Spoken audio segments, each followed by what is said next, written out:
cakap pasal COVID-19 terus kena apa. Tak apalah. Okay. Hai, Assalamualaikum warahmatullahi wabarakatuh dan salam sejahtera. Bismillahirrahmanirrahim. Rabbi israli sadri wa yassir li amri wahlul 'uqdatam min lisani yafqahu qawli. Amma ba'd. Okay,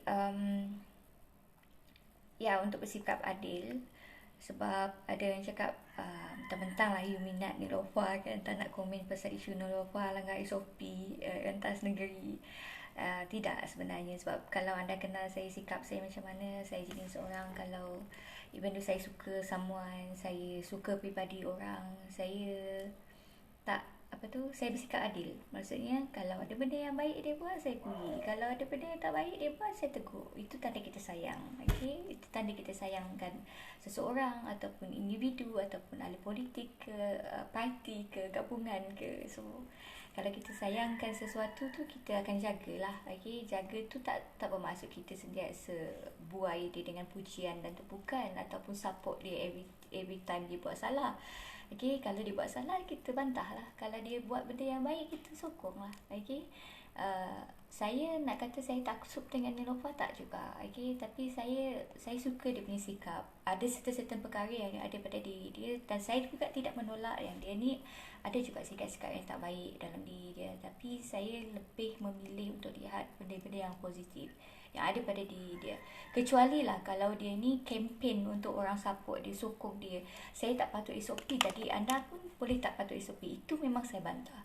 Kalau dia memang promote untuk pelanggaran SOP, maksudnya contohlah seperti ada sebelum ini ada Insta Famous tu kan, dia siap ajar lagi orang bagaimana nak rentas negeri. Dan diam lah. Kalau you boleh rentas negeri, you dan diam.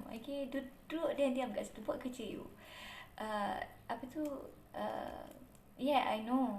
Selebriti, public figure ini adalah hak individu, hak individu pula, hak masyarakat. Jadi everything dia buat tu kena dipromote. Ada unsur-unsur marketing dekat dalam situ. Tapi ada ketikanya kita kena tukar switch kita punya sikap atau tingkah laku itu daripada seorang public figure kepada insan atau individu yang menjalankan tanggungjawab sebagai rakyat Malaysia.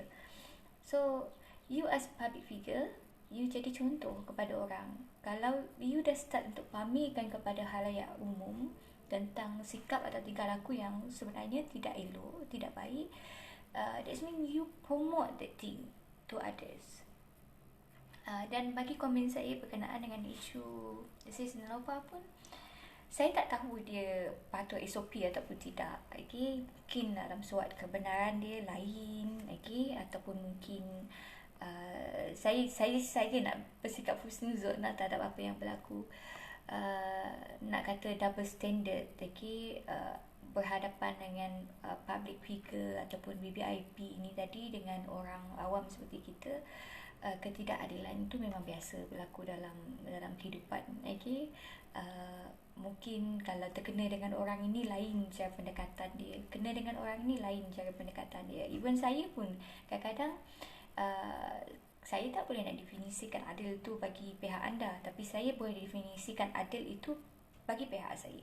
Adil itu adalah meletakkan sesuatu pada tempatnya. So, kita punya memang ada keadaan kita sendiri. Kita memegang title yang pelbagai. Kita memegang fungsi yang pelbagai. Macam contoh saya bagi contoh saya lah. Saya orang yang memegang title sebagai kaunselor. Tetapi di luar, saya tetap orang umum yang punya emosi, punya perasaan, punya negative thinking saya sendiri. Maksudnya ada part kita boleh jadi seorang yang individu inilah. Dalam keadaan contoh public figure lah. Public figure, dia ada peranan dia sebagai seorang public figure. Public figure ni adalah orang individu yang memberi pengaruh kepada orang awam. Memberi simbol atau influence somebody else untuk ikut dia orang punya sikap atau tingkah laku ataupun cara mereka pakaian mereka, cara mereka make up, cara mereka attitude mereka depan umum. That is public figure ataupun influencer. Dan kemudian kalau ada part lain adalah kita ni semua common. secara umumnya memegang title atau memegang peranan sebagai rakyat Malaysia. Jadi sebagai seorang rakyat Malaysia ni kena ada patuhlah peraturan dan undang-undang yang telah ditetapkan oleh kerajaan.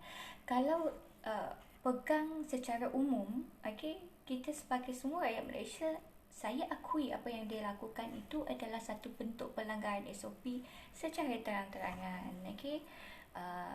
Dia pergi atas urusan kerja, okay? Tetapi tidak juga disenaraikan apa yang dibuat dekat sana selain daripada kerja. Mungkin kerja itu adalah benda yang utama yang dibuat dekat sana, tetapi nama pun lawatan kerja. Tak semestinya lawatan kerja tu kita tak boleh buat benda lain, aktiviti-aktiviti lain, okay? Iadah, bersukan, bersiar-siar, okay? Selepas habis kerja kita. Tapi keutamaan dia pergi ke sana atas alasan kerja.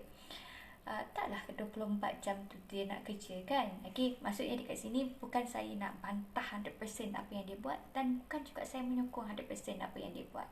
Tapi we are as netizen, orang biasa yang bukan public figure, mungkin kita boleh faham daripada side dia pula makan mana. Okay, kita contoh kalau saya rentas negeri atas alasan itu, macam saya bagi example lah bagi yang mudah untuk anda faham semua. Saya bagi example, saya hari tu saya rentas negeri, saya daripada Sarawak pergi ke Kuala Lumpur, Selangor, dan kemudian saya pergi ke Pahang. Okay, saya transit dekat Selangor dan kemudian saya pergi ke Pahang. Dari start daripada airport tu terus pergi ke Pahang lah. So saya rentas negeri atas alasan, okay, atas alasan saya ada kes mahkamah yang sepatutnya saya handle dekat sana. Which is saya tak menipu. Saya memang cakap betul. Saya memang pergi ke sana atas urusan mahkamah. Okay, atas urusan mahkamah. Okay. So kalau anda bayangkan dalam keadaan kat sini, saya pergi atas urusan mahkamah. Tiba-tiba saya dalam social media saya, sebab saya pun orang biasa, saya orang awam. Okay, saya bukan orang yang dikenali. Okay, kemudian saya dalam Facebook saya, saya tak show sangat pasal saya pergi mahkamah ni. Even benda tu memang real. Ada surat mahkamah, ada surat panggilan mahkamah kan. Tiba-tiba kita nak pergi keluar, kita nak pergi jalan-jalan. Takkanlah 24 jam tu dekat mahkamah. Dekat mahkamah pukul 8 sampai pukul 5 petang. Betul? So malam dia kita rest lah, kita rehat lah. Kita nak pergi jalan-jalan lah. Tapi saya masa tu saya tak pergi jalan-jalan. Saya memang kat Pahang saya tak pergi jalan-jalan. Tapi saya singgah pergi Kuala Lumpur, saya shopping, saya berjalan. Adakah bermaksud saya melanggar SOP? Anda faham? Okay? Bukan saya nak sokong yang Sis Nilofah ni lah, tapi kita lihat cerminan kita sebagai individu biasa dengan orang yang bergelar public figure. Okay, so saya boleh anggarkan macam ni. Nilofah pergi ke Langkawi atas urusan kerja. Kita husnuzon fikir benda baik, walaupun dia baru lepas berkahwin, tapi dia apply untuk terus pergi bekerja, sebab kita sekarang dalam keadaan pandemik kan. So dia terus pergi tempat kerja. Dan dalam masa pergi tu, lawatan kerja tu takkanlah 24 jam dia nak menghadap kerja dia. Ada time dia jadi a normal people, ada masa dia jadi public figure, ada masa dia jadi businesswoman, ada masa dia jadi orang awam biasa macam kita juga yang ada life kita sendiri. So saya tak anggap apa benda yang dia buat itu melanggar SOP yang dijelaskan, sebab dia pergi ke sana atas urusan kerja. Maybe dalam 100% kerja dia, 100% masa dia tu, maybe 70 or 80% itu memang dia luangkan untuk masa kerja dia, dan 20% tu maybe dia luangkan untuk as normal people, manusia biasa. Jadi itu cara saya melihat situasi itu. Bukan saya rasa macam bila saya tengok itulah dalam Facebook yang mencakap pihak polis ni double standard dengan public figure, dengan orang awam. Double standard tu maksudnya tak adil lah. Tak adil bagi definisi anda mungkin lain. Bagi definisi saya, adil itu adalah meletakkan sesuatu pada tempat dia. So kita harus juga bersikap adil kepada dia, harus juga bersikap adil kepada diri kita sendiri. Bila kita lihat satu situasi tu jangan nampak yang negatif dia je, kita nampak yang positif dia lah. Okay, kalau ada benda yang baik dia buat, kita tersokong lah. Macam dia nikah hari tu, pelamin dia cantik, dia bagi juga sumber rezeki kepada orang lain. Okay, sebab rezeki tu kepada orang lain. Dan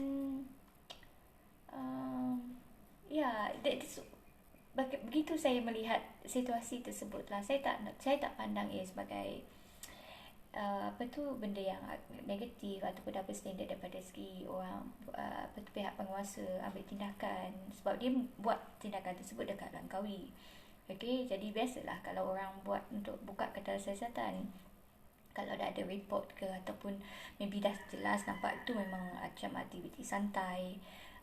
Satu yang saya nak tegur pasal Sisnova pun, yang dia pergi update dekat IG tu pun satu hal juga. Okay, tapi saya tak boleh juga menolak dia punya peranan sebagai public figure. So public figure ni orang yang menjadi tumpuan orang ramai, orang umum, orang awam. Okay, so adalah benda yang salah pada dia bila kita tengok apa yang dia buat dekat dalam IG. Sebab saya memang follow dia dekat IG pun lama dah, 2018. Okay, saya suka sikap dia, perangai dia, kebijakan dia, orang yang bijak, okay? Orang yang bagus dalam bisnes, dan dia pandai untuk atur dia punya macam, dia banyak kontroversi before this, ramai orang kritik dia, tapi side kritik tu itu hal dia lah, urusan dia. Tapi part yang tak mematuhi SOP tu, itu yang saya boleh beri pandangan pada anda tadi. Dia ada, kalau kita tengok dia as a public figure, kita tengok situasi kita sebagai manusia biasa, orang awam. Kalau kita nak pergi satu tempat ni, taklah semestinya kita ni akan 100% follow the SOP. Orang semua dah penat. Sebab apa? Sebab ini start daripada, kalau saya ingat 18 Mac 2020. Kalau kita lihat sekali lagi throwback apa yang berlaku, kita dah hampir berjaya dah. Okay, kita dah hampir berjaya dah untuk capai tahap COVID zero. Maksudnya kita dah hampir menang. Tiba-tiba ada pilihan raya dekat Sabah kalau tak salah saya. Bukan tak salah, memang okay, dekat Sabah. Masa dekat pilihan raya dekat Sabah itu, kalau anda lihat, kes kita dah melonjak naik sangat-sangat tinggi. Dan tiba-tiba dekat Selangor, tiba-tiba COVID tu jadi peringkat yang kita tak jangka sebelum ni. Daripada single number kepada double number, kepada triple number. Kemudian sekarang ni dah sampai ke tahap 1,000. Tak pernah turun daripada itu. Maksudnya dia tak pernah sampai 3 angka pun.